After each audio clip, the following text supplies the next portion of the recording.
A very good evening, everyone, and a very warm welcome to the first Spotlight event of the ISB Leadership Summit 2020. Today, we have with us an individual who needs no introduction, a mystic, a spiritual guru, a life coach, someone who has touched and inspired millions of lives. However, he describes himself as the uneducated guru, and interestingly enough, that is also the literal meaning of Sadhguru. We are very excited to meet him, and we have a lot of questions for him. We'll have the man of the hour, Sadhguru, join us. Namaskaram to all the young leaders in the making. Namaskaram to all of you at ISB. Namaskaram, Sadhguru. Thank you for joining us here today, and a very warm welcome to the ISB Leadership Summit. I am Shwetab, and along with me are my peers Arvind and Mridu. So, Sadhguru, we are very excited to meet you, and we have a lot of questions on behalf of our cohort that we'd be asking you. But before we begin, would you like to share with us a few words?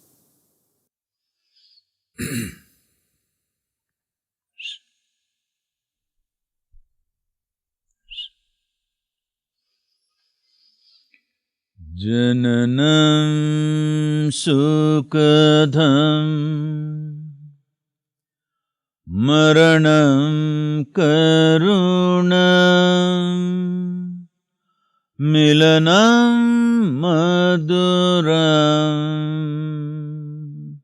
smaranam karunam kalavashadiha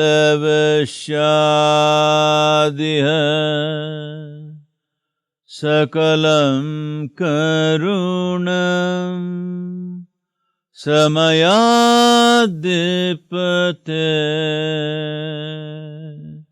akilam karunam.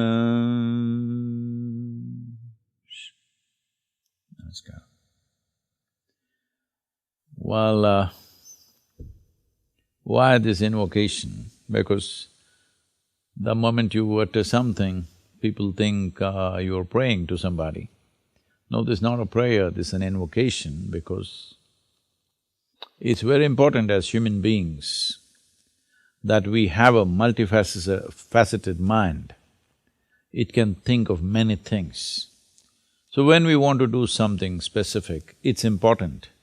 Our mind, our emotion, our energies, and essentially our consciousness is focused in the direction of what we wish to do. So, invocations are towards this, that before we start a certain activity, we orient ourselves to that activity. Because right now, this is the biggest problem, that human beings do not know how to handle their own intelligence. When they're doing this, they will be thinking about that. When they're doing that, they'll be thinking about this. In this, all human potential is gone. Human genius simply does not unfold because all the time when they're home, they're doing work, when they're at work, they are home. Now they're working at home, I know, but they're somewhere else. So, this is a fundamental thing that we need to bring into all the students and the future leaders, that you must evolve mechanisms if you can, or we can give mechanisms with which you can orient yourself towards a particular task that you're doing right now. Everything in you, your body, your mind, your emotion, your energies should cooperate willingly. You shouldn't drag them along. Because anybody who is dragged along is one thing a burden, another thing is they are endless trouble. If you drag somebody with you to some place, you will see they are an endless source of problem. Your own body, your own mind, your own emotions become an endless source of trouble for most human beings in their lives, simply because they're dragging their mind, they're dragging their emotion, they're dragging their energies to places where it doesn't want to go. They've not oriented them, they've not made them willing. So this is a fundamental thing that everybody should take care of, especially if you want to be a leader in the world in some capacity. then it's extremely important because if you cannot manage your own thought and emotion, how are you going to manage 1,000 people? It's going to be a joke. Thank you so much for your words, Sadhguru. With the dragging thing, I just related to my mother dragging me to all the parties I did not want to go.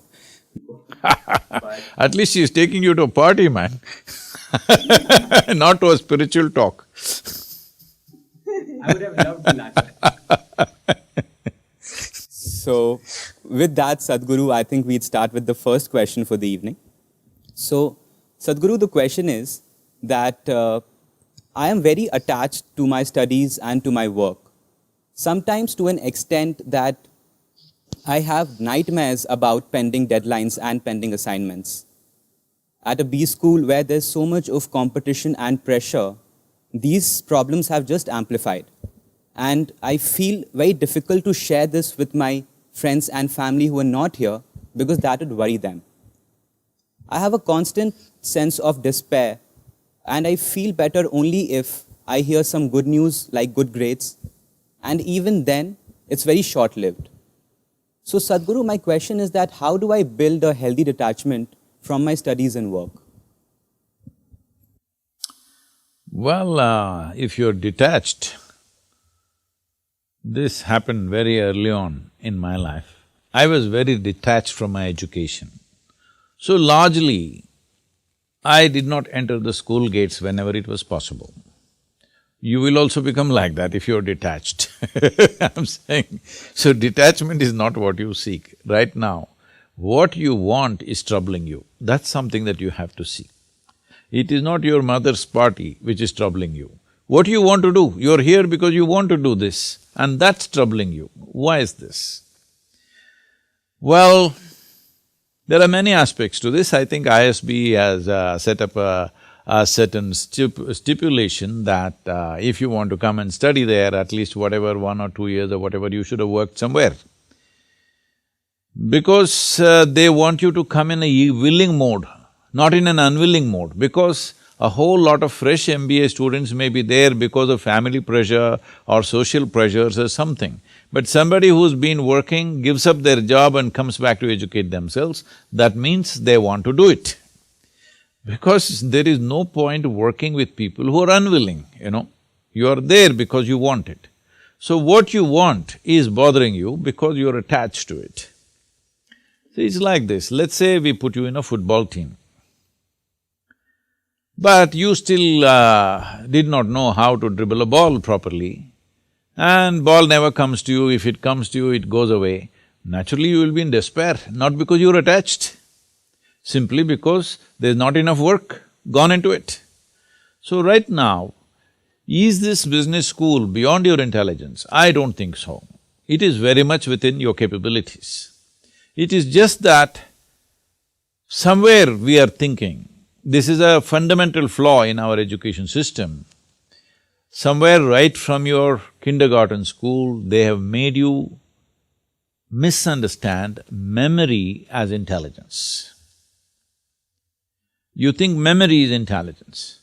Well, memory was okay when you had to remember 26 alphabets, you managed to do it. When you had to remember whatever little mathematics, arithmetic, you know, I don't think they're memorizing anymore. When we were growing up, we were supposed to say in our sleep, they'll wake us up and say, 6 into 36, how much? You're supposed to say it. Otherwise, you're supposed to be dull. Not because you multiply in your mind, you people remember just like that. So, memory has been misunderstood as intelligence. In today's world, all of you are exposed to technology, you know a simple machine that you carry in your pocket, a phone, has 10 times or 100 times more memory than you. So, your memory is meaningless, I'm saying, it always was. It is useful to a certain extent. So, what education should have focused on is raising your level of alertness or attention. Your attention or the quality of your attention can be raised to higher and higher levels. If that happened, believe me, whatever is happening in your business school is not a great challenge for you. It is not at all a challenge for you, I'm telling you. It is a challenge because you come from a education system where memory has been misunderstood. Because memory has been misunderstood as intelligence, you misunderstand thought as the ultimate thing. Thought is just a recycling of the data that you already have. You cannot think about something for which you have no data. Hello? Yes or no? You just cannot think about something for which you have absolutely no data in your head. So this means what? You will go on doing permutations and combinations of the same damn things forever, if thought is a premium thing. No, human attention is the real thing. If your attention rises to a certain level of quality, you will see everything, the universe is an unfolding for you. It is not a locked up space, it's an unfolding for you. Your genius will naturally unfold. So this business school will not be a challenge for you. Right now, you have to get off that, but you have probably 20 years of training as to how memory is more important than this, because all your examinations were structured in this way, that you drink up a textbook and puke it out on the examination hall under scrutiny, you have to puke, okay? Otherwise you may pick up somebody else's puke. So if you puke it under scrutiny, then you will be declared as the most intelligent man in your batch of students or whatever. So this you must give up, not just for the sake of being in ISB. If you want to be a leader, you need attention. You must be able to grasp things for what they are, not for what you think it is. You can think whatever nonsense you want, but grasping what is there is most important, isn't it? If you want to come up with solutions, you have to grasp what is there. But if you're always thinking, first of all, your thought may not be in reality with the existence that is there. Your thought may be of yesterday, what is today may be totally different. This is happening to a whole lot of leaders, they're living in another time. This is not only business leaders or political leaders, even spiritual leaders, they're all living in another time. They're going on talking about something that happened 1,000 years ago, 2,000 years ago. So this is because they're not alert to the situation there is no aliveness. Life is responding. Life is not remembering something that happened 100 years ago. Life is responding to what is there right now. So the same thing your intelligence has to do, it has to respond. If you respond, believe me, this will not be a challenge, you don't have to be attached or detached to it. That is not what is needed. What is needed is involvement. If there is involvement, there is attention. If there is attention, there is clarity. But right now we are trying to muddle ourselves with thought and memory, too much memory and thought process, so there is no clarity. This means our own intellect has become a kind of a cataract for the deeper intelligence that we are as a life. As a life, there is a fundamental intelligence within this. When I say there is a fundamental intelligence within this, if you… I was just about to say something else. You're a North Indian guy, you just eat roti, all right? You can put a roti in your stomach. If you are South Indian, there's one guy there, I think Arvind is there, he's tasted many more things. Even I have tasted Sadhguru. No, you taste it in North India, you taste idli in North. What I see is, as I move from Tamil Nadu up north, the idli slowly becomes harder. By the time I come to Haryana, it is like a golf ball. Anyway, if you put a piece of roti in your stomach, there is an intelligence, not even your head, your stomach has intelligence to transform this roti into a human body. When I say human body, I'm talking about the most sophisticated machine on the planet right now. Most evolved machine on the planet is this one, all right? This is a super computer. And you do this with what? With roti, huh? You have brilliance inside of you, but you are not able to access it, that's the whole thing. Thank you for that answer, Sadhguru. I'll try to eat more rotis, more better way. Hey, don't get all the North Indians against me, huh? It's only the food I'm saying, rest is okay with me. Thank you so much, Sadhguru. Thank you. Sadhguru, so I have a question about a dilemma in a workplace setting. So in my last workplace, I used to work in the sales function. So very often, my manager would ask me to lie to clients, and if I would question him, he'd say, "You need to fake it till you make it." So in this setting, it's hard to stick to a principled approach because I have to pay the cost very professionally for this, right? So what is the best way to navigate this in a workplace setting in the modern world? What were you selling, huh? That you have to fake it till you make it. What were you selling? Don't tell me. No, but because in Today- sales you want to talk about what clients you have and things like that.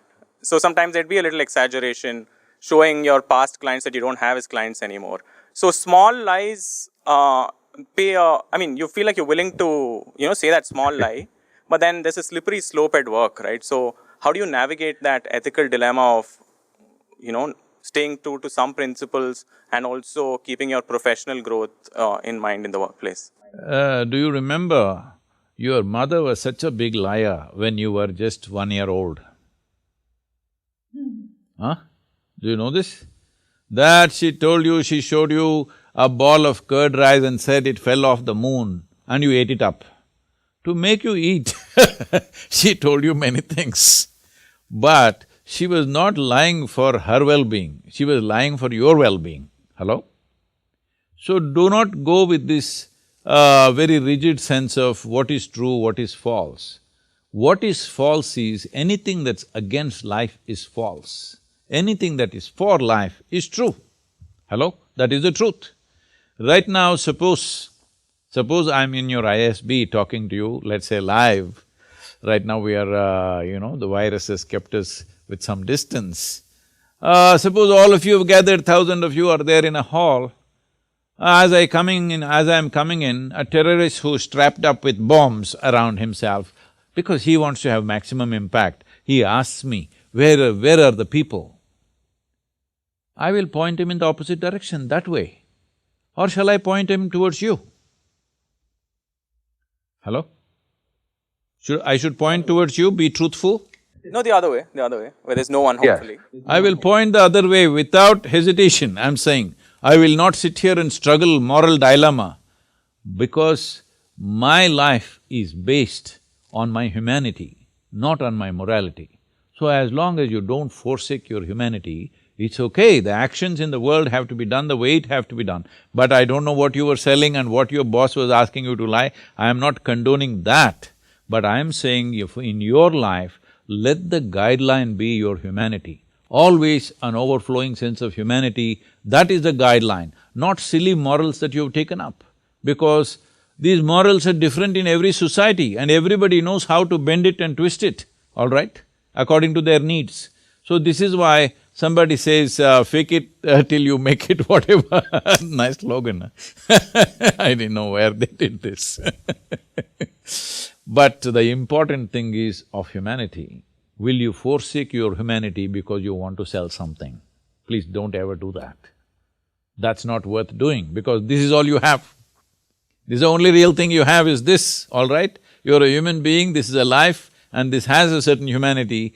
Do not forsake that. As long as you do not forsake that, actions are according to the need of the hour, all right? Actions in different times will be different. If we were here 1,000 years ago, how we would act, and how we act today, how we may act 10 years later are all different, isn't it? Always previous generations and current generations have troubles going on because they have different sets of values. Don't go by these values and moralities. The most important thing is your concern inclusive or exclusive? This is all. If you're constantly concerned about all life around us, whatever it takes, please do it, huh? Because that's all that matters in the end. Thank you, Sadhguru. I think that makes a lot of sense, that North Star. Namaskaram, Sadhguru. So I have a childhood friend. She grew up in a very uneasy family environment because her parents had a very strained relationship, due to which she grew up amongst constant fights with lack of love. So across the years, I've seen her grow up as a person who's become very reserved. She does not believe in love. She doesn't believe in the power of relationships. So how can we sort of not let such toxic relationships impact us so negatively in life? See, everybody is finding a certain excuse for their own miseries. So, my parents were like this, so I am like this. Well, this is unfixable because we can't change your parents now, all right? Hello? Can we change them now? So, you need to understand this, especially if you have gone through tough situations in life or horrible situations in life, let's say. Is it not important that you become wiser sooner than other people? Sooner than other people who've grown up in comfort, who do not know what it is to see those things? Is it not very important that you should become wiser? No, instead you choose that you also become miserable because they were miserable people. So let us understand this much. You have an intelligence to recognize that they are living badly. How come you don't have an intelligence to recognize you are living badly right now? And you don't even have the fundamental integrity to see if I am living badly, it is me who is making this. Because there may be situations and situations. For every one of us there are situations. In fact, the more you try to do in the world, the more and more many ugly situations you will have to face, whether you like it or you don't like it, okay? Now, because you face ugly situations, will you also become ugly? Or you will use this as manure to blossom into a wonderful flower? This is a choice that you have. So everything that hurts us, everything that in some way is negative in a given situation, whether you will become wise or you will become wounded is your choice. Do not look for ideal situations because there is no such place. There is no such place. Wherever you go, there will be something happening that you think is negative. Whether it's negative or not, I don't want to make a judgment. But in a given place, you think there is negative. A whole lot of people who have applied to get into your institution like ISB, they are all thinking if I enter ISB, it is like heaven. But I'm sure there are many people in your institution who think this is the most horrible place, full of politics, full of nonsense, full of this. Aren't there such people? Hello? I'm sure they are there, you don't become one of them. Because in every place there are issues, all right? Where there are two people, there is an issue. How we conduct these issues depends on, are we in a state of conscious response to these issues or are we in some compulsive reaction to these issues? This determines how we conduct ourselves. So, whatever happened in your early age, this has become a syndrome all over the world because they've all read a little bit of Freud, little bit of Maslow, little bit of all this European psychiatric stuff. And everybody is a psychiatrist. Because my parents were like this, I am like this. Come on, huh? Where is your intelligence? If your parents were like this, you must take a vow, you will never ever be like that. Hello? Yes or no? If your parents lived so badly, if it is true, I don't even know whether they lived badly or not. This is her perception of it, all right? We do not know how they lived, but going by her words, assuming it is true, if they lived badly, is it not your business to see never ever you commit such mistakes as they're committing in their lives? Is this not what human intelligence capable of? Or human intelligence is like, they study rats and make all kinds of conclusions about human beings today. They're not very wrong because a lot of people are still living like rodents. A whole lot of experiments about human beings are on rodents. Be looking at the behavior of the rodents, people say, oh, human beings like this, like this. Is it not a sad story? Being the most evolved creature on this planet, I want you to understand, for you to come to this level of intelligence, it's taken millions of years of work, of evolution, to get you here, to the peak of evolution on this planet. So being the peak of evolution, are we displaying that we are at the top of the world? Are we? No, we want to sit on somebody else's head and think top of the world. No, we are already top of the world as human beings, isn't it so? But look at the way we are behaving, all the time complaining about something or the other. Let us understand this. What the world throws at us, is not necessarily your choice. But what you make out of it is entirely your choice. Yes? What you make out of it is entirely your choice. Your experience of life, this much you must come to every one of you young people, if you want your potential to open up in the world, one important thing that you must fix in your life is your experience of life, either peacefulness or agitation, either joy or misery, blissfulness or suffering, whatever it is, your experience is entirely made by you. Other people are doing what they want, their drama they're conducting. It is your reaction to that which is causing these experiences to you. Right now, if I abuse you, I won't, I'm just telling you, Mrudu. Suppose I abuse you, the abuse is in my mouth. It is not a bullet, it doesn't come and hit you, but it's your reaction which causes the suffering, isn't it? Suppose I abuse you nicely in Tamil language or Telugu or Kannada, this guy will understand that's a problem. But if I abuse you in a language that you don't understand, with a smile on my face, you will think I'm saying sweet things to you, isn't it? And you'll respond nicely to me. So I'm telling you, your experience of what is happening with you right now is 100% determined by you. Human experience happens from within, not from outside. Outside influences are there. How far we allow them to affect us, unless they're physical situations. You're in a war zone, somebody is shooting at you, that's a different matter, all right? That needs to be dealt with in a different way. Even there, a conscious response will give you better chance of survival than wild reactions. So, the privilege of being human being is this, that we have an intelligence to determine what should be our experience of life. Other creatures are in a natural, instinctive, compulsive reaction. We are supposed to be above that. But most human beings are trying to disprove this, and they are also in a compulsive state of reaction. And above all, parents. Well, they are living the way they know best, isn't it? If they knew any better, they would have done better. They're doing their best. Well, they gave birth to you, which is a phenomenal thing.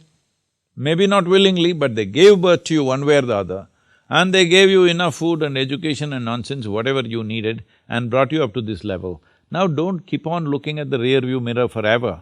They brought you up, you've grown up into an adult, you survived, all right? Many children die early on, parents not being able to provide. A whole lot of millions of children die in the world because parents are not able to provide for the children that they give birth to. They brought you up, you've grown up, you are in the rear view mirror. Please, leave the rear view mirror and look ahead, because you can't fix your past. There is no way you can fix an yesterday, but you can create a tomorrow. Let's make that happen. Super insightful, Sadhguru. I'm just out of words. Thank you so much. Sadhguru, so my question is one that a few different students from business schools particularly will relate to, which is life at a B school almost necessitates, working really late. Because to start with, the academic workload is pretty heavy, and then you have a lot of extracurricular activities, and then you have group study assignments. So inevitably, people end up studying late into the night, and many people also prefer it because the night is a quiet time and they find that they're able to focus. So the opportunity cost of sleeping too much is very, very high, and many people just can't afford to do it because they'll be missing out on assignments and things like that. So in such a work environment, how would one really manage and look out for their quality of health and quality of sleep? Because you also function a slightly different sleep schedule as opposed to the rest of us, but manage to stay healthy. Well, in the business school, they're staying awake in the night. See, whichever way you do it, there are only 24 hours in a day. I've been requisitioning for more hours for a long time and haven't gotten any yet. Only 24 hours. So now the only thing you have to determine is how many hours of sleep your body needs, all right? Not you. How many hours of sleep does the body need? If you yourself need sleep, that means you're trying to escape life. You made experience of life so terrible that you're trying to escape life. Body needs sleep because it's service time. Body needs to be serviced. It's a constantly running machine, so little if you run it slow at certain times, it gets serviced, that's the idea. So right now, if you have some kind of an automobile, or let's say you guys, maybe your new generation doesn't use automobiles anymore, you're all in computers, all right? Let's say you have a computer which needs service once in 6 months, goes away for 3 days or 6 days. That means average 1 day in a month. All right, you can bear with this.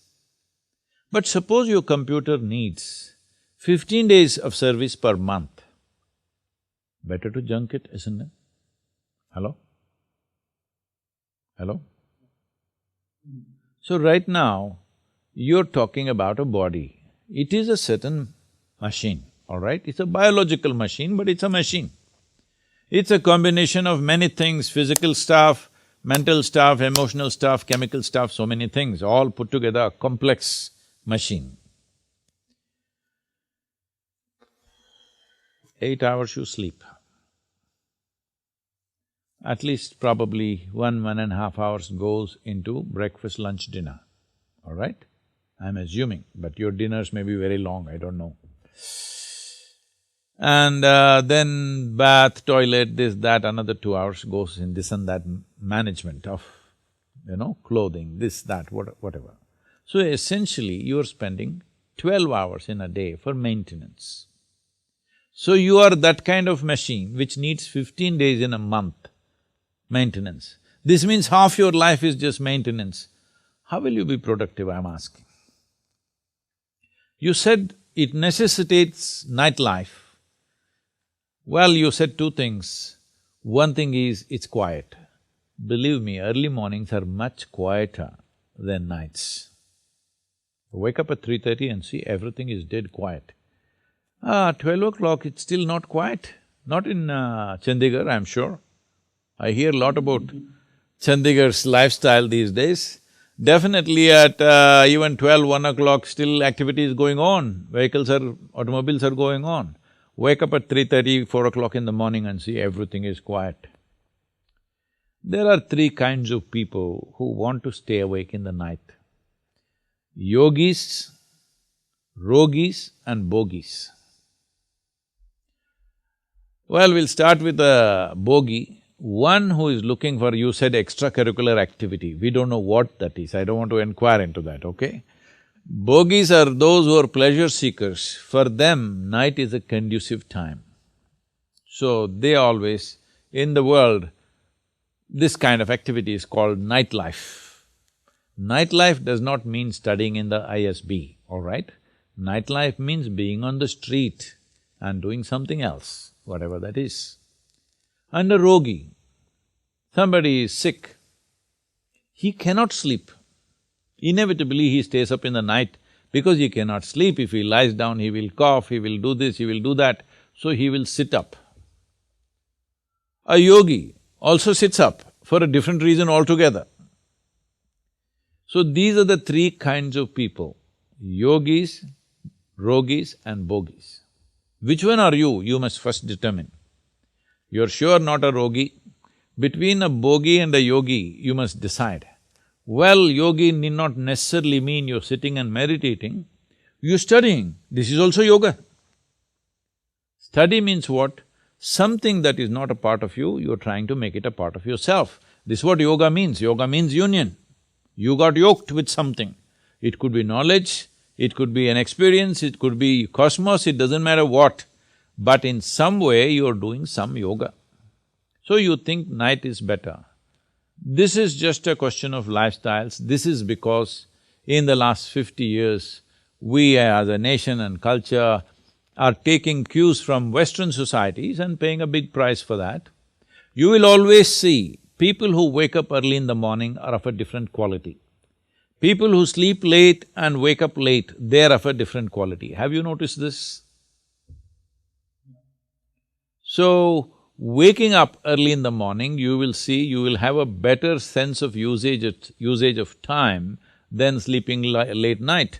Well, at a certain time on a certain day, if it happens, it's fine, that's not the point. But as a lifestyle, if you sleep late and wake up early also, that's wonderful. But if you cut down your sleep, are you able to be active and alive through the day? That's a question mark. That will only happen if you enhance your energy quality. If you raise your energies in a certain way, then you will see your sleep quota will shrink. Not because you're trying to avoid sleep, simply because you need less maintenance. Less maintenance means in some way, the system is going in a more efficient way that it needs less maintenance. If any machine is working very smooth, it will need less maintenance, isn't it? So why is this friction happening within you? What causes this friction? How to eliminate this friction? What are the things we can do? This is very well addressed in the science of yoga. Every aspect of it, from cellular health to your energy and whatever. But to put it in a very fundamental way, let's look at life this way. See, there are only two ingredients to your life. I didn't go about explaining the chant that I made in the beginning. This is what it means in a way. There are only two ingredients to life. You have a certain amount of time and a certain amount of energy. This is all life is, isn't it? Hello? This is all life is. A whole lot of people are not conscious about this. They don't know that they have a limited amount of time. Well, intellectually they may know, but experientially they are not walking on the street being conscious of the mortal nature of their existence. Being conscious of your mortal nature means you know you have a limited amount of time. See, right now, let's say day after tomorrow is your examination. Now you still not opened your textbook or whatever book you have to open. Now you become conscious, I have a limited amount of time and I have 500 pages to read. How do I do this? So you will find innovative ways of how to do this. Yes or no? You will try in so many ways how to do this. Because right now you understand you have only this many days for this and what is in front of you is big, how to handle it. So this is what mortality means. For the entire life process itself, we have a limited amount of time. Now, whether we sit here and talk, time is rolling away both for you and me. Hello? Yes or no? We are 46 minutes closer to our graves since we started. Just reminding you. It's not the watch that's ticking off, it's our life that's ticking away. Most human beings are not conscious of this.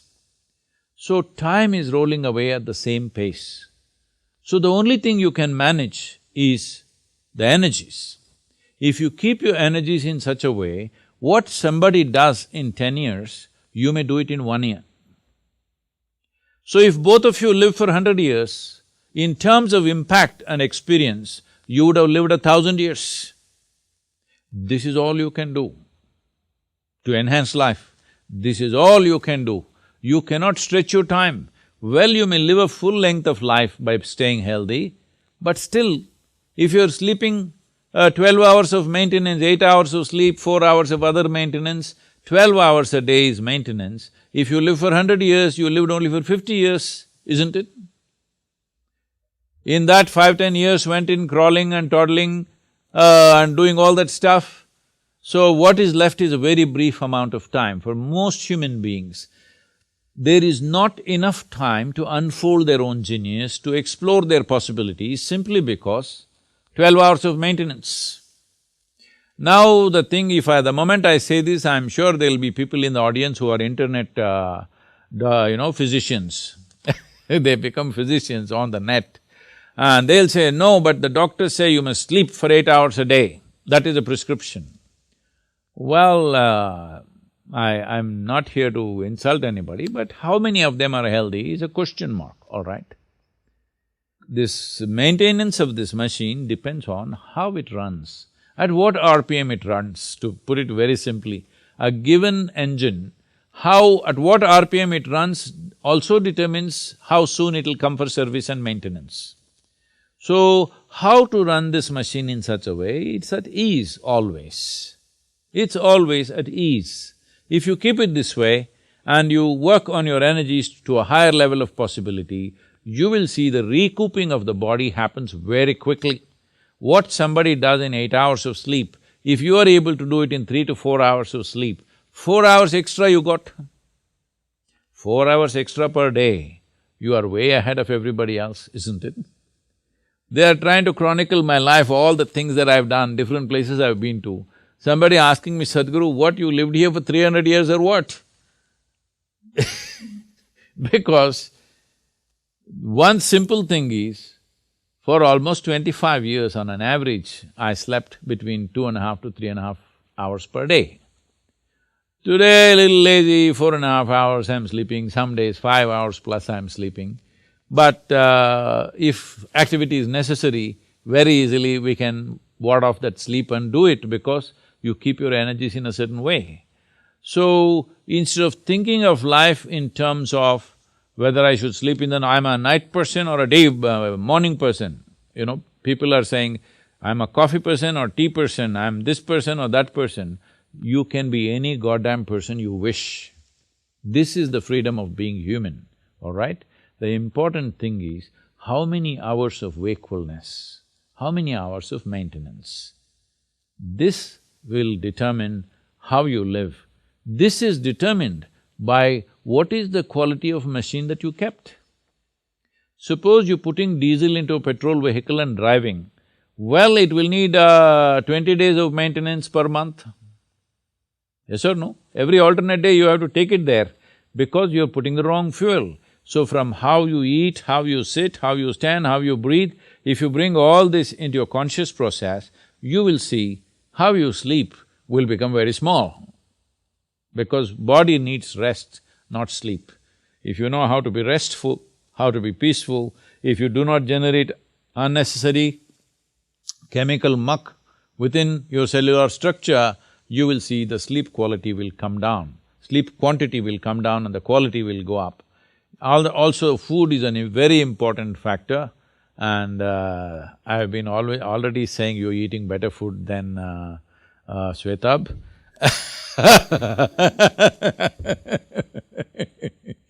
So, what kind of food we eat, there are various dimensions to it. It's not just about protein, vitamin, minerals like this. There are other aspects to the food. And if we take these things into consideration, then our sleep quota will come down, quality of our life will go up. What is 1 minute in somebody's experience will be many more minutes in your experience of creativity and impactfulness in life. So this is the only way you can enhance life because in terms of time, 1 minute is 1 minute for me and you. Whether we do something, don't do something, sleep, awake, time is just rolling away, not waiting for anybody, isn't it? Yesterday went waste, so can we roll it back and live yesterday again? There is no such thing. There is no rewind on life, that's all I'm saying. You cannot rewind anything, it's gone. What's gone by, a minute that's gone by is gone. So people are saying, I know in your parlance in the business community, people are saying, time is money. What a stupid thing to say. Time is life, it's a fundamental of life. Okay. Thank you, Sadhguru. So, basically by refocusing your energies, by eating good food, yoga, trying to stay at ease while doing work, I think a lot of people will be able to live sustainable lives is what you're trying to say, right? That's a gist, because that's a very hopeful message for me. I did not say sustainable. See, this… No, I must tell you my experience. My early childhood, I'm made like this. Waking me up in the morning is a project. It's a very difficult project. So they make me sit up in the bed, I'll fall back and sleep. They make me sit up in the bed, my mother and my 2 sisters doing their best to get me out. If they make me get out of the bed, I will sit there and fall asleep. Then they'll drag me to the bathroom and my mother will put a paste on the toothbrush and give it to me, I'll stick it in my mouth and fall asleep. If nobody wakes me up, till I get super hungry or my bladder gets too full, Till then I will sleep till noontime if nobody wakes me up. I started practicing a simple form of yoga when I was little over 11 or maybe 12 years of age. Within about 8 to 9 months, maybe 6 to 8 months, since then, wherever I am, whichever time zone I am, whole lot of times, these days the virus has settled me down a little bit, otherwise every day I was in a different time zone.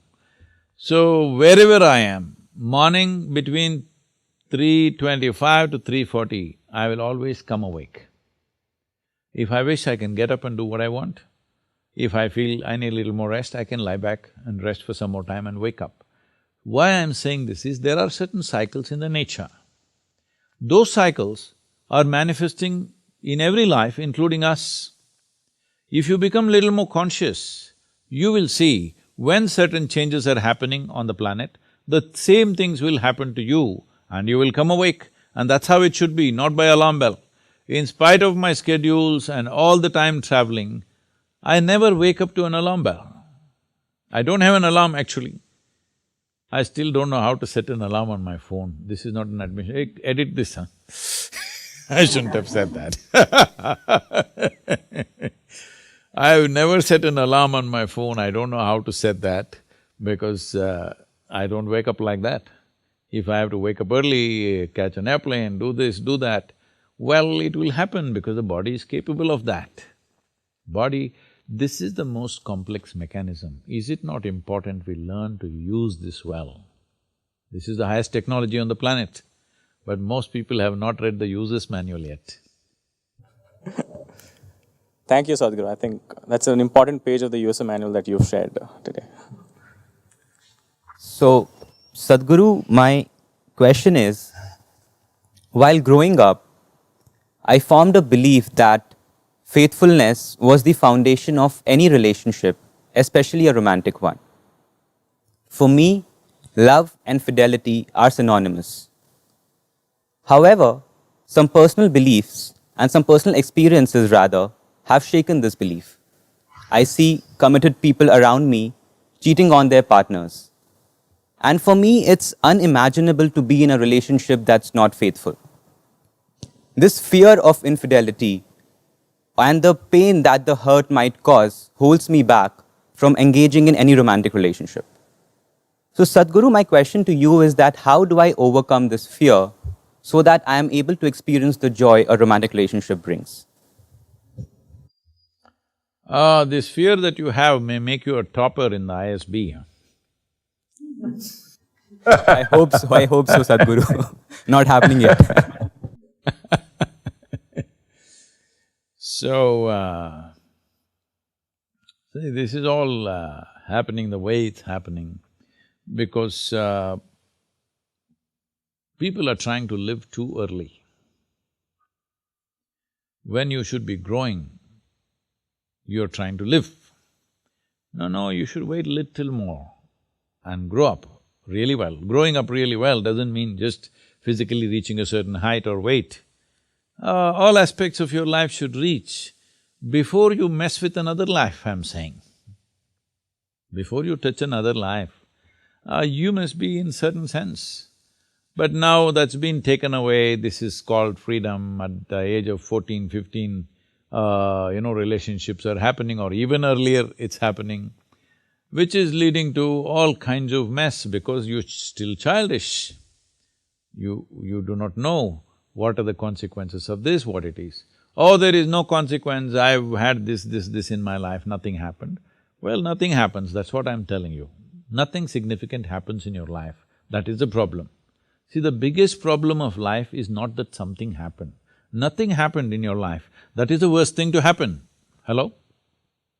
Nothing significant happened, nothing impactful happened in your life. That is the worst thing that happened because you are going by your physical compulsions here, there, whatever. I am not trying to be moralistic, that is not my way of looking at life. All I am saying is, tell me, in your education right now, without being committed to what you're doing, do you think you'll get somewhere with your education? I don't think so, Sadhguru. Tomorrow, let's say you start an enterprise. I'm saying an enterprise, not a job, because people go through jobs without commitment. If you start something of your own, do you think you'll take your business somewhere without a profound sense of commitment to it? No, Sadhguru, I don't think so. No. Not just being committed, you must be devoted. You must become a devotee of what you're doing. Only then the best will come out of you, you will give your best to it. Only then it may happen, all right? Even then there are question marks in the world. Whatever anybody has achieved, either as a business person or a politician or a spiritual person or a sports person or a musician or whichever arena of life you want to take, without being absolutely devoted to what they are doing, has anything truly significant happened in their lives, I'm asking? Has it happened? Not in my knowledge, Sadhguru. This also is true with your relationships. If you just want to philander around, that's up to you, if that's what you have chosen to do. Because if you make choices very early on, this is how you will make choices, because your intelligence has already been hijacked by your hormones. It will take some time till hormones give you some relief, and still after that you can still, consider life more intelligently. It may take little time. In that phase, it is best that you're focused on something else, which is what the culture used to be, but now it's changed into a different thing, that's different. This is not a moral judgment on a generation of people or whatever. All I'm saying is, if you want to know something profound about relationships, if you want to experience something very profound, this will not happen unless you're absolutely devoted to something. It will not happen. Well, you want just little pleasures around, it's fine, that's how you have chosen. You want to live the surface of life, that's up to you. But if you want to know the profoundness of every dimension of your life, the physical aspect of your life, the intellectual aspect of your life, the emotional dimension of your life, and the profound sense of being, on all these levels, if you want to know and experience life in a profound manner, that will not happen without being devoted to each one of those things absolutely, otherwise it will not happen. So now why this talk is, because there are only two things in your life. The value of your life is only in two things: profoundness of your experience and the impactfulness of your activity. Yes or no? These are only two things that are there in your life. So if you value that your experience here should be profound and what you do must be impactful in the world, then without devotion you're not going to do it, without absolute commitment you're not going to do it. Sadhguru, may I ask a follow-up question to that?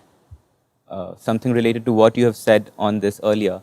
So Sadhguru, on the former part of the question, when you say that we start on very early in our lives, 14, 15, and that is one of the reasons for this trouble because our intelligence is not that matured. Also, you have spoken that a little later in our lives, when we are 25, 30, our beliefs are so strong, it's so concrete, and when we come across a person of the same age, there's a friction that's created. That kind of is a dilemma in my mind. Sadhguru, if you can please clear that, that will be really helpful. See, as time goes by, life should mature, not become concretized. Suppose you look at a bird. Initially life comes as an egg. Somewhere as life matures, the shell will break and it will hatch. Well, as a human being, you may have no such experience, but we were also in a certain kind of protective atmosphere of our mother's wombs, and then we came out. From there on, life should become more and more mature. Maturity also means freedom, right? Instead of that, a whole lot of people grow up like concrete blocks, that they concretize themselves with full of conclusions about everything. See, if you want to grow, you should not have a conclusion about anything. You are willing to pay attention to everything that is there right now and keep growing with it because that's growth. If you make too many conclusions and two concrete blocks meet, only clash can happen. How can anything else happen? If you are really growing up, see, as a child, when you were 5, 6, 7 years of age, you were joyful by your own nature, huh? Somebody had to try hard to make you unhappy. Today, you are coming to a place that someone has to make you happy. Because you think somebody else is the source of your happiness, well, there is a lot of trouble. If you try to squeeze happiness out of someone else, that someone will make sure your life is messed up in so many ways. Maybe not by intent, but in reaction. Instead of looking at, see, this is something we need to do. If two people have to come together, they must come together because they have something to share, wonderful things to say, wonderful things to share. I'm saying as a being, not just about saying. Right now, you're thinking the other person should be the source of your happiness. Well, that person will definitely become the source of your misery because no human being will ever live to your expectations. You must know this. Nobody can. Well, you're in Haryana, very close to Kurukshetra and all this, all right? So let me take this example. Right now, Krishna is a very celebrated lover, all right? Most celebrated lover, it's everybody's dream, Krishna. But when he was alive, both his wives had serious trouble with him. They were complaining all the time. So I'm saying nobody ever found a situation where everything was ideal. But if your life is about, expression of your joy, rather than in pursuit of happiness, you will see everything will become different. If relationships are about enhancing each other, it'll be great. If relationships are about extracting from each other, it will become terrible. So, let us understand this. You are forming a relationship because you need it, all right? Your needs may be many, physical needs, psychological needs, emotional needs, social needs, financial needs, we don't know what all needs. Whether your relationship is essentially need-based, your need.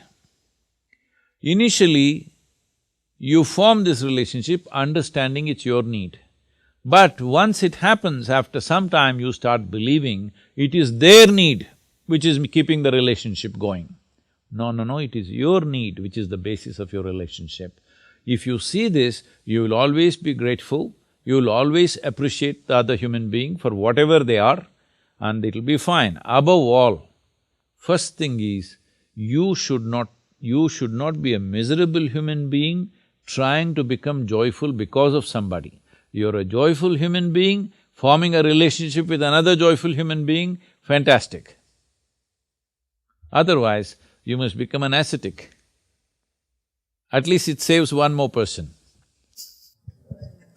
Thank you so much, Sadhguru. It does answer my question. So Sadhguru, when you agreed to come to ISB for this talk, not only our current batch, but our entire alumni community was very keen to answer and ask questions from you. So we have 2 alum questions. Let's have the first question for Sadhguru to answer, please. Namaskaram, Sadhguruji. Namaskaram. I am Manas Subramani, an alumnus of this school. The question that I would like to ask you is that in this increasingly polarizing world, for example, the US presidential elections, what are the primary factors basis which you would suggest that one should be choosing or electing a leader for themselves? Thank you. See, I don't know, this has become like a standard chant all over the world, increasingly polarized world. Well, I would say the world is far more democratic than ever before in the history of humanity. In the past, if you look back and see, anybody who was not your clan or your race or your religion, people were just killing them without a question. At least now they're asking some questions and then they attempt things. So, talking about the US election as the most polarized, I was with one of those social media stars and they asked a similar question, never before America has been polarized like this. I said, well, you had a civil war, didn't you? Oh yeah, that we had, but this is more than that. This is not more than that. This is a democratic process. When an election comes, people will talk vehemently about their choices. It's perfectly fine. Democracy allows fiery speeches. As long as you don't talk about killing them, beheading them, murdering them, this kind of rubbish. Except for that, I can vehemently disagree with you. What is the problem? It's perfectly fine. That is what democracy is about. Because if you are not standing up for what you think is right, it may be wrong, you may be wrong, but you right now think it is right, so you standing up fiercely for it. It is very needed for a democratic process. Otherwise, there is no democratic process. But your fierceness should not become violent. You fiercely defend your view of how things should happen, all right? But this doesn't give you any right for violence because the fundamental of democracy is this, that change of power can happen without bloodletting on the streets. When I say this, I'm saying this because never before in the history of humanity, change of power happened without a few heads rolling. Always and always it happened this way. It is only in the last 50 to 100 years, since the democratic process got established, that you can change leadership without killing anybody, which is a significant development in human civilizations, all right?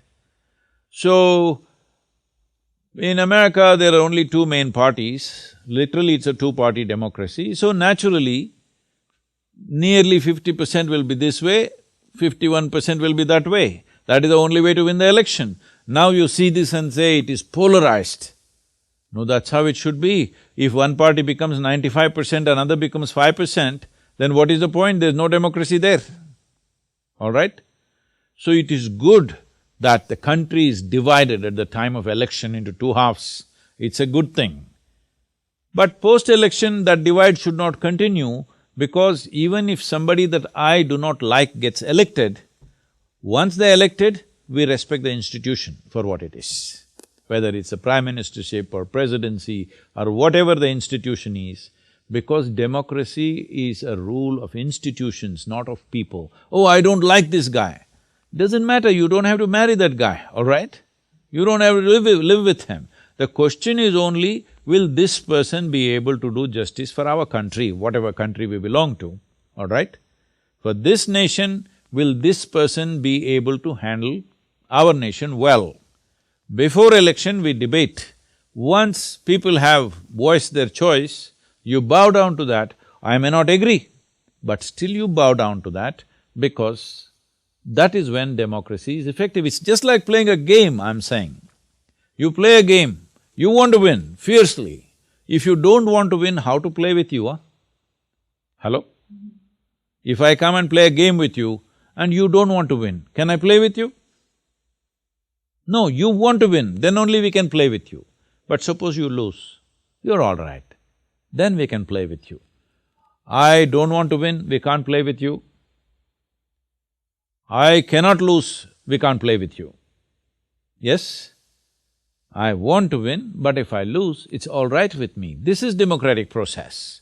So, there is no polarization. Yes, today you hear more noise because never before ordinary citizens were empowered to speak. Only media said what it said. They printed everything. Now everybody is able to publish whatever they want, all kinds of people. Some people who have an understanding of things, some people who have no understanding of anything, half-wits, half-brains, every kind of people have an expression on the social media. But they may be half-brained, but they have a full vote, so it matters what they say, I'm saying. They may be uneducated, they may not be in a business school, they may be doing nothing worthwhile, they may be drug addicts, they may be useless people, but they have the same vote that you have, so their opinion also matters. This is democracy. You may not like it, but this is democratic process. So the most important thing for a democratic process to be a productive process is, we must educate the entire population in a more comprehensive way, not just in terms of degrees, but in a more comprehensive way, understanding the full breadth and depth of what this nation needs, what the people need. If everybody have some sense of this, then the voting will happen in a more educated and informed way, which is what needs to happen. That is not one day's job. A generation has to work for it, then only it'll be a successful process. Thank you, Sadhguru. That's indeed a very interesting take on the term increasing polarization globally. Let's take the second alum question now. Let's look at the second alum question, please. Namaskaram, Sadhguru. Lord Ram and Lord Krishna were very different in their leadership styles. In my understanding, Ram would follow the books, whereas Krishna would not worry about the means if the end goal was right.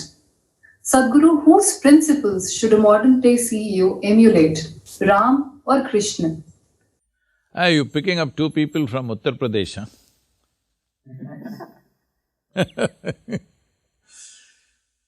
Well, I understand the basis of that question. Should I play by the rule book, or should I play by my conscience or consciousness? Well, it depends on what kind of situations and what kind of roles you have to play. See, at the time of Rama, we call him Rama in southern India, okay? You cut off his name Ram. In Tamil Nadu is Raman, okay?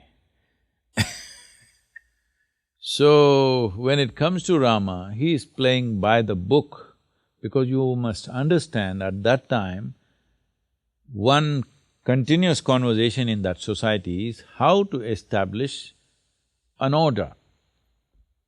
This I can speak with certain context right now, because in the last month, more than nearly 40 days, I've been on road touching these Native American nations. Also, all those places which were known as Wild West, the frontier of America.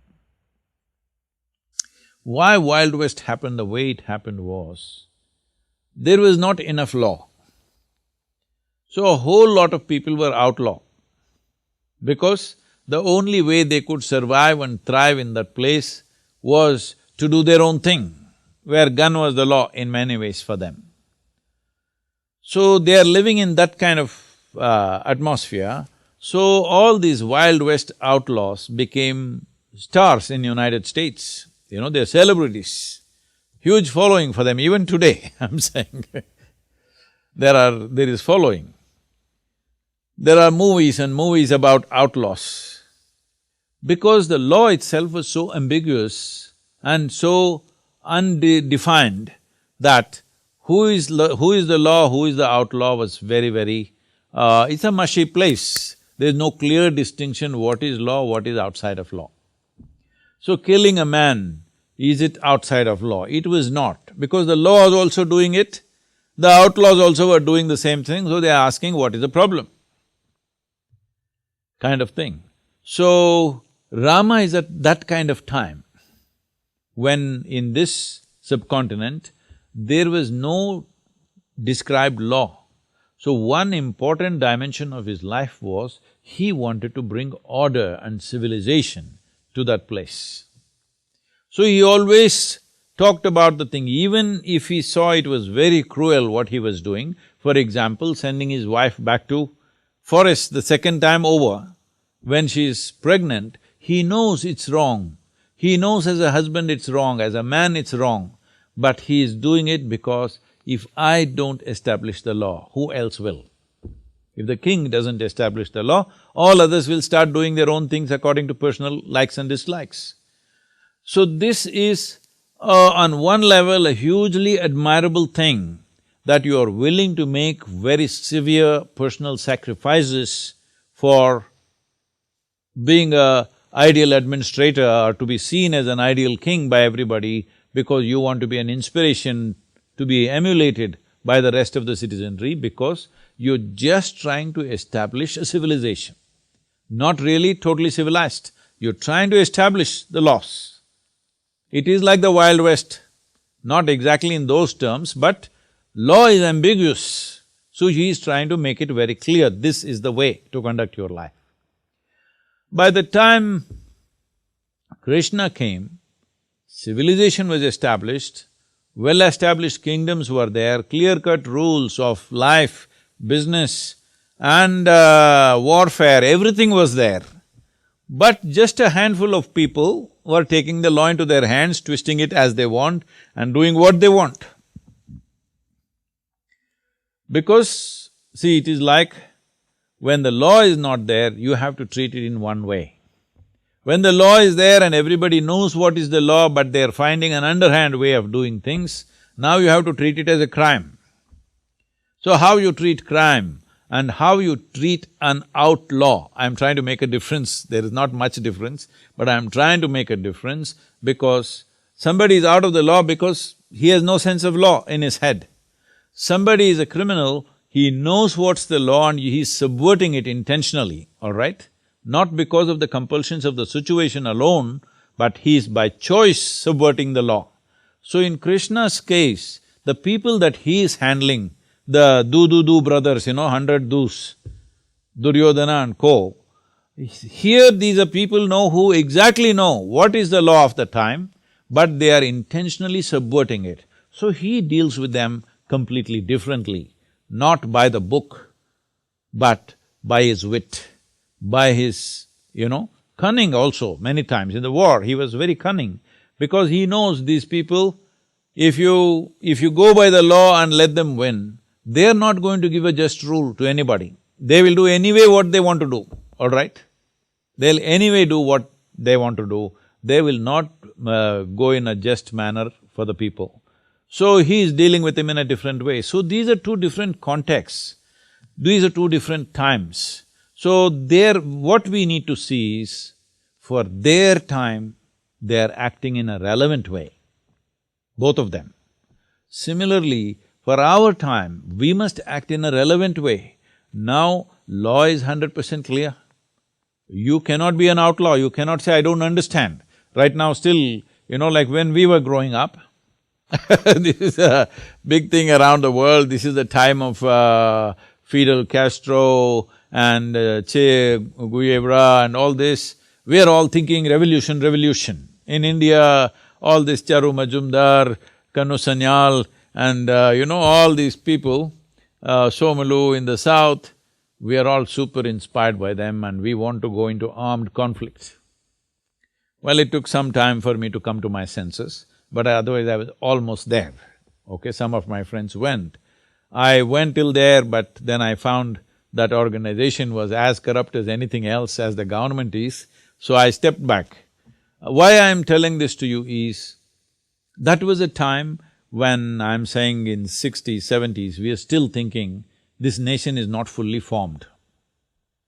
But now this nation is fully formed, all our business should be is to establish the constitution in everybody's minds and hearts. It's very important, because that is where the largest well-being is. If I write my own constitution and you write your own constitution, nobody is going to be well in this place. If we want to address the largest well-being of this nation, largest number of people in this nation, then we must go by a single law, single rule book. It's very important. Not even as Rama went, because Rama went by the word, not being just many times, just by the word, being extremely cruel to certain people, because he is trying to establish the law. But now that is well done, now we can look at justice in a completely more humanistic way. We can use the rule book as a guideline, that's what we are doing today in many ways. A few people have not come into the fold, unfortunately, but otherwise the largest population in the country is looking at the rule book as a guideline and apply the law in a humanistic manner. That is the idea of a rule book. Rule book is not a guillotine to cut people's heads, all right? But at one stage it is so. When in Wild West they tried to establish law, how they established law was, these judges were called hanging judges. That doesn't mean they were hanging. For anything they were hanging people, just about anything. daily hangings in small towns. In a town of a few hundred population, every day hanging, all right? Every day at least one guy will be hung. So hanging, they kind of establish the law. Unfortunate, this happens to a country or a civilization when you're trying to establish a national identity or a civilizational identity in a very short span of time. When it happens over a long span of time, it can happen with much less cruelty, but when it tries to happen in a very short, brief amount of time, enormous cruelty will happen. This is what people call as revolutions, this is what people call as establishment of law, whatever. But when they try to do it in a short span of time, wherever you see in the world, whether it's United States or China or Russia, wherever, when they tried to create a whole new civilization in a brief amount of time, it could only happen with enormous cruelty. So during Rama's time, it was that time trying to establish a civilization, but not in such a rush as it's been done in modern times. They took time, so there was no that level of cruelty, but there was cruelty. Sending his pregnant wife to the forest is a cruel thing, very cruel thing for himself. It's not just cruel to his wife and his children, it's extremely cruel to him. With that pain, he lived all his life. He was not somebody, he sent his wife away and he's happy. He lived with that pain every moment of his life. But he still did it because for him, establishing a rule book was very important. But Krishna's time is a different time. Our time is totally different time. So we must be current, we must be relevant to the times in which we exist. So, Sadhguru, just like our alums, our peers also have sent us questions from our cohorts which they'd like… Oh, ask the professors to not ask me very difficult questions, huh? Just because they were our alums, we let them go first, but now we'd have a few questions from our cohort and our peers. Can we have the first question, please?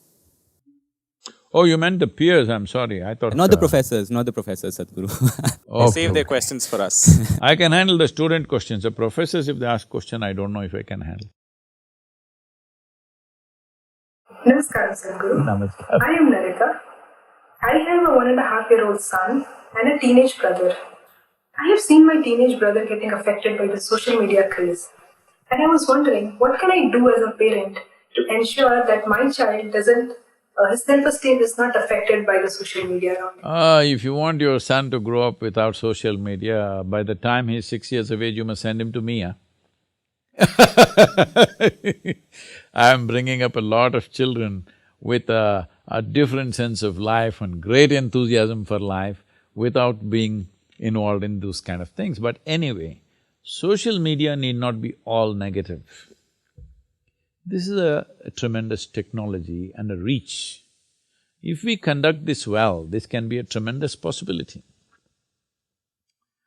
As you know, I myself am on social media all the time, but I am not on it because, whatever the content is put there, I don't know what they're saying in reply, I never see that, so I have no issues with that. I say what I have to say, because what I say is not because somebody approves it or disapproves it.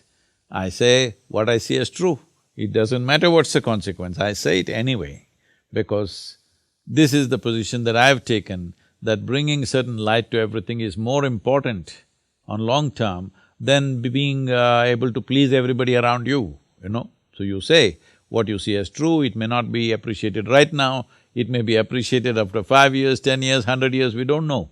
Most human beings who are of certain profoundness were only accepted long after they were dead. Because of social media, there is a certain level of acceptance when you're still living. Otherwise, by the time they read your books and get it, usually you're dead and gone. After 100, 200 years later, people appreciate what you have said. That's how the world has been till now.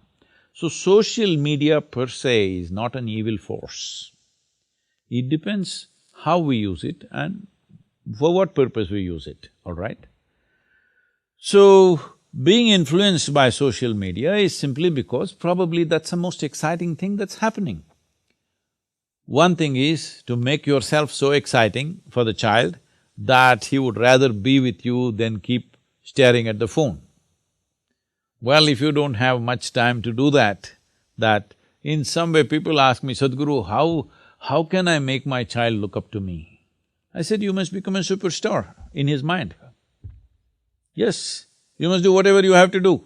If he thinks a dancing person is superstar, you must dance. If you think a freaking person is superstar, you must freak. If he thinks a singing person is superstar, you must sing.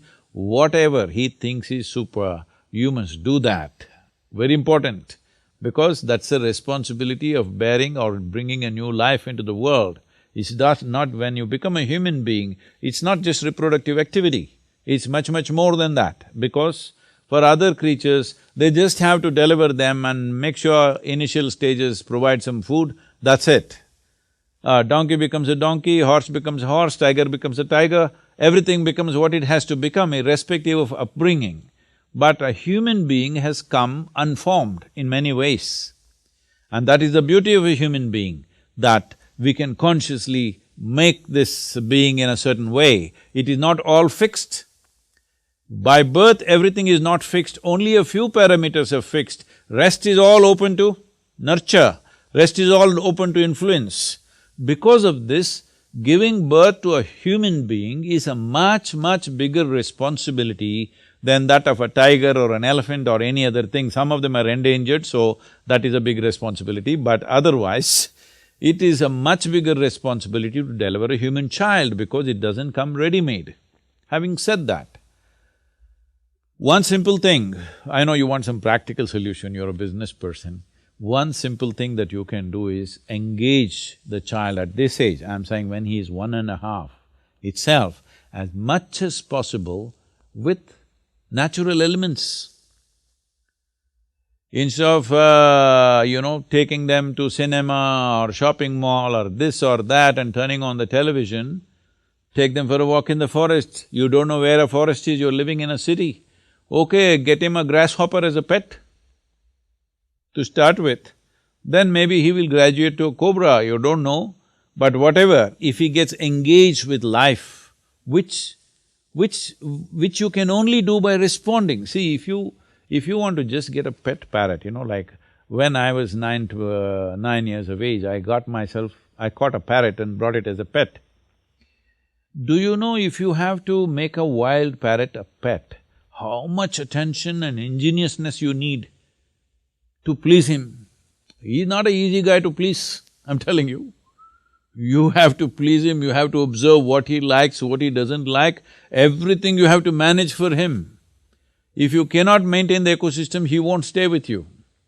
So this is also good training for Svetab, for having good relationships. You can get a parrot.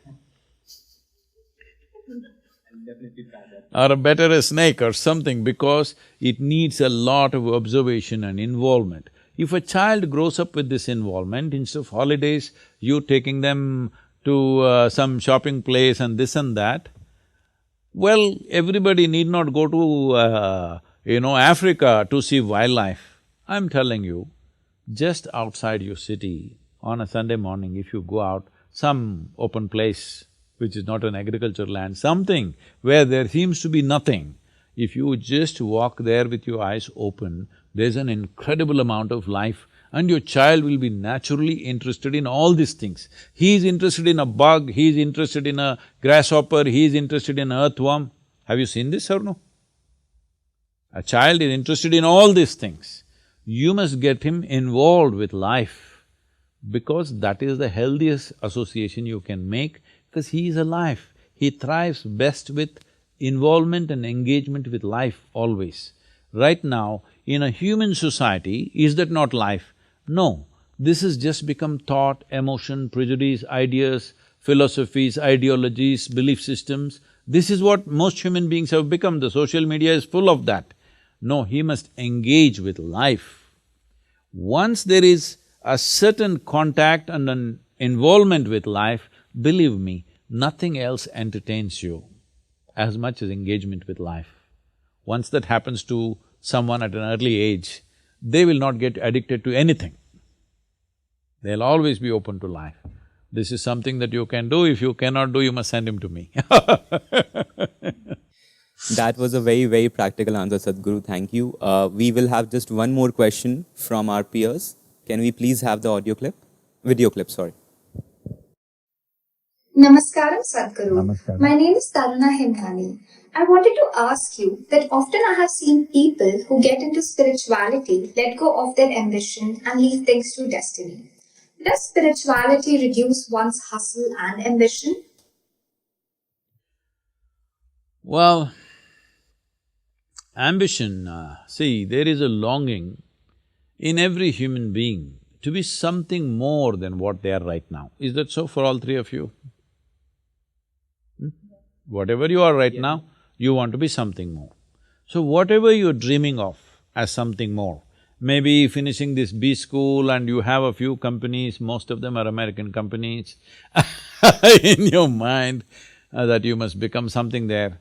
Why you're just thinking of a job, but I will make you tomorrow morning the CEO of that company that you're dreaming of. Within a little bit of time, would you want to be something more? Yes or no? All right, you want to be something more, you want to be a CEO of 10 companies, why like that? I will make you the king or queen of this planet. Will you settle? No, you will want the moon also. If I give you the moon, you will want the other planets in the solar system. If I give you the whole solar system, you will want the universe. If I give you the universe, you want the next galaxy and the next galaxy. So I'm saying there is something within you which is longing to expand limitlessly. When this longing to expand limitlessly finds a very constipated expression, that is called as ambition. Unfortunately, most people constipate this longing to expand limitlessly into a simple ambition, I want to become this. And by defining that, they will become extremely small. So ambition is a very small thing. Spiritual process means you have a larger vision. Ambition means you want to get a piece of creation in some way for yourself. Spirituality means you are not going to settle even if the whole creation is given to you, you want the creator himself, the source of creation you want. Tell me which is more ambitious in your perspective. So I'm saying, if you give up small desires and go for a big one, is that dropping your ambition? Not at all. It is just that what people hold as great ambitions, you can do it playfully just like that, simply because your vision is larger than that. Your expression of expansion is very, very rapid and big. Because of this, these things will happen effortlessly. A certain amount of comfort, certain amount of security is people's ambition, unfortunately. A whole lot of people's ambition is to find a job, to build their own house. These days somebody builds it for you. There was a time when you had to build it with your own house, which always was badly planned and quite a mess. And where Arvind comes from, there are things, mane katti nodu, madve maadi nodu, all that stuff. You understand Kannada? So what this means is, the great achievements in life is this: if you want experience of life, build a house and see, and conduct a wedding and see. These are the profound experiences of life. I think this is the dumbest way to approach life. This is what ambition means. You hold small things as too big. Getting a job, earning a living, getting to a certain place of comfort, these are not great achievements in life. A human being is capable of something far, far bigger, okay, infinitely bigger than that. So please do not constrict yourself with simple ambitions. Let there be a larger vision as to what you want to create. What is it that you want to create? As I said earlier, let me repeat this, the value of your life is only in these two things: profoundness of your experience, impactfulness of your activity. That's all that matters. Thank you, Sadhguru. We'll now move on to the next section. So, Sadhguru, you're very quickly, so I mean, you're very famous for, of course, being a spiritual guru, but also very famous for having a good sense of humor and a quick wit. So we thought we'll do a small rapid fire round just to get to know some parts of you that maybe we don't know yet. So if I could shoot. So if you are not on the path of becoming a spiritual guru, what is a career or a profession or a trade that you would have loved to pursue? Well, people think I'm a spiritual guru, but essentially, I'm an explorer of life. If there was no spiritual dimension, I think I would still be an explorer, maybe of a different kind. Maybe I would be walking the equator or the poles, but I would still be an explorer, that's for sure, because for me life is an exploration. Right now, because the doors of the inner world or inner dimension opened up, I find this exploration far more exciting and limitless than traversing the planet. So I am on this. Suppose these doors had not opened, I think I would be an explorer anyway. The fundamental quality wouldn't have changed, I'm saying the direction might have changed. Interesting. That sounds like a good life. So, Sadhguru, the next question is that while we were applicants at ISB, as a part of our application process, we were asked a question that where do we see ourselves in the next 5 to 10 years, or what are our short-term and long-term goals? So I want to know, if you were an MBA applicant, how would you answer these questions? I would say I would be running the ISB in 5 years' time.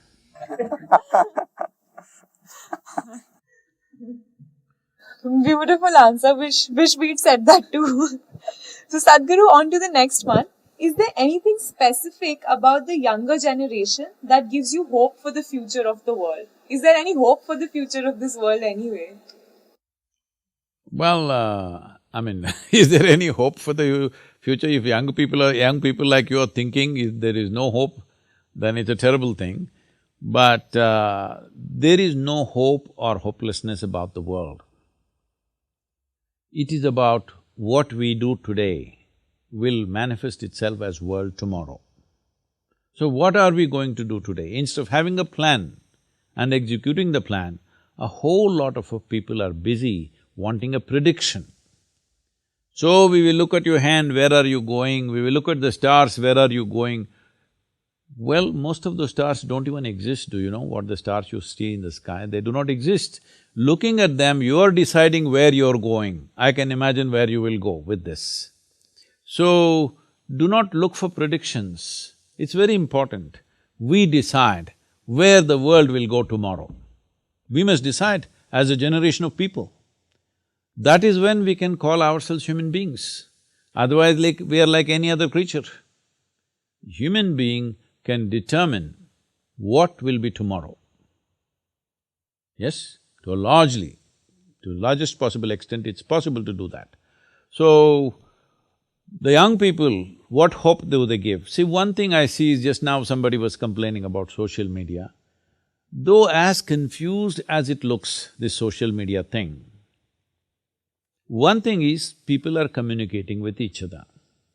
People are more exposed to each other than ever before.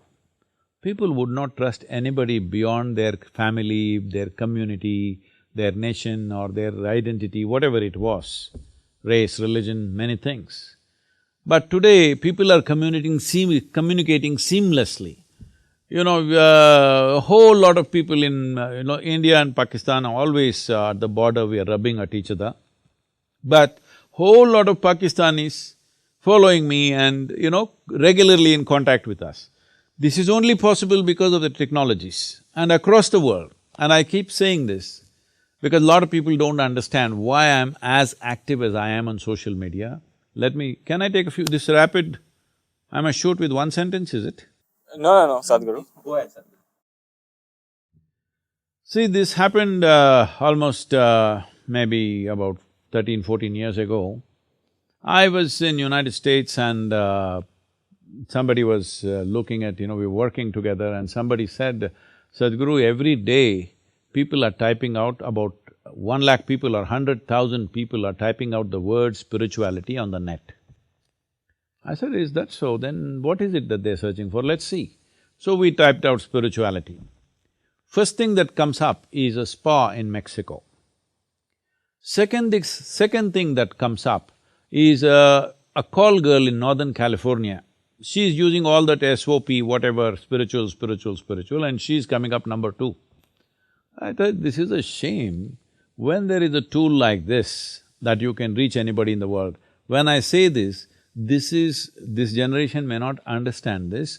We must understand this is the first time in the history of humanity that you can sit here and talk to whoever you want anywhere in the world. Never before this was ever possible. Many great beings have come, all right? When a Rama came, we don't know if he could really speak to anybody. I don't think he could really open up and speak to anyone, not even one probably. Maybe Hanuman. When Krishna came, only one disciple, only Arjuna he is speaking to. Well, a Buddha came, he spoke to more number of people, but only in one part of the country. Jesus came, 12 people, one freaked on him, all right? This has been the history of humanity. This is the first time you can sit here and talk to the entire world. When there are tools like this, if we cannot transform humanity now, in this time and age, with the technologies that we have, that means we have no concern for humanity. If we are concerned for humanity, we must put the right things out. We must see what shapes humanity in a positive way towards the well-being of all in an inclusive manner. If we don't do this now with these technologies, it's a clear proof that we have no care or concern for any life on this planet, all right?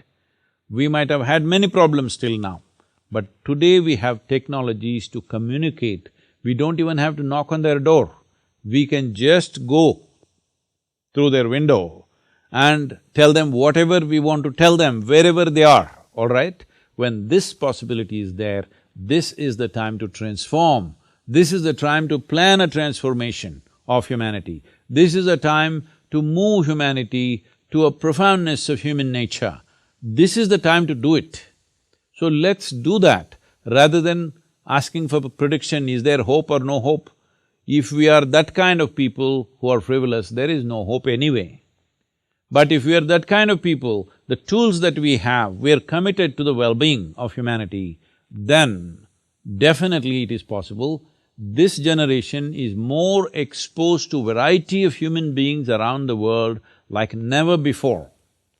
This definitely should manifest as a more inclusive society over a period of time. When this excitement about social media and the dating apps and the nonsense is over, this excitement will get over after some time. It's new, people are on fire like this. But after that, we will start using social media in a more mature way, which is what we are trying to manifest, that are more mature ways of using this and making the world a far more inclusive place than the way it has been for all this millennia.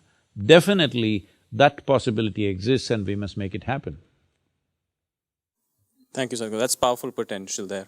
But something more light-hearted. So very recently we got to know from your team that you're a pretty good cook.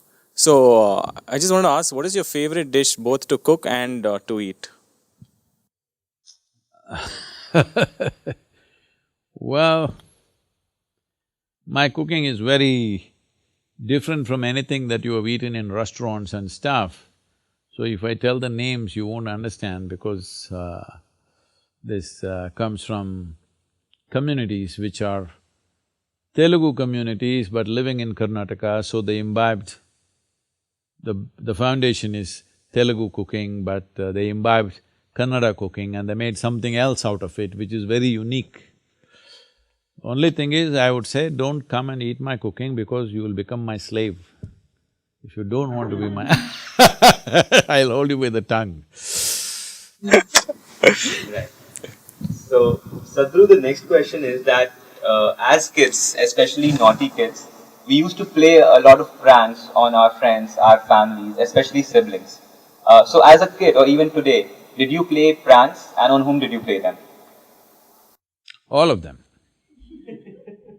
Not just on other kids. I played pranks on everybody. Teachers, parents, anybody on the street, anybody. I didn't spare anyone. Whatever I did, they thought it's a prank. What could I do? All right, Sadhguru, this is the last question of the rapid fire round.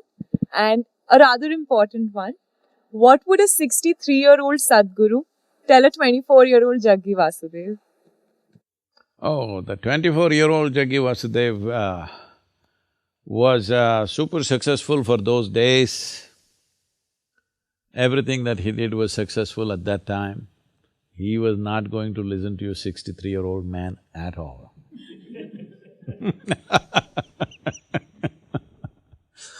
Thank you, thank you very much. So with that, we come to the close of this very insightful session. Sadhguru, thank you for your candor, thank you for your wit, thank you for your insights. This was something that was very different and unique for us, for all of us here at ISB. And we really look forward to reflecting back upon everything, all these ideas that came through this very enriching conversation. Until next time, thank you Sadhguru, Namaskaram. Namaskar. I would like to wish all of you, three of you and all of the others who are online or who will watch this, you are in a premier institution in a country like India, where millions and millions of young people of your age, for them it's just a dream to be in a institution like this. So you are a privileged few, and this privilege that you have to study or to spend these 2 or 3 years in such an institution, giving you various skills and possibilities, you must see this as a tremendous empowerment that the whole society is contributing to provide this in some way. So, this empowerment should not go waste just pursuing silly ambitions. You must hold a larger vision for the well-being of the nation and the entire humanity, how you can find solutions, how you can create new possibilities. Do not waste your life. When you're highly empowered with education, do not waste your life on silly ambitions of this and that. It's very important that you… if your skills, if your capabilities, your intelligence and the talent and the training that you go through here has to find full expression, you need a very inclusive vision. Please develop that vision for yourself. If you need any help from us, we are always available for this. Please, let's make this happen. Thank you very much. Sadhguru will definitely want to follow that. Pranam, please bless us.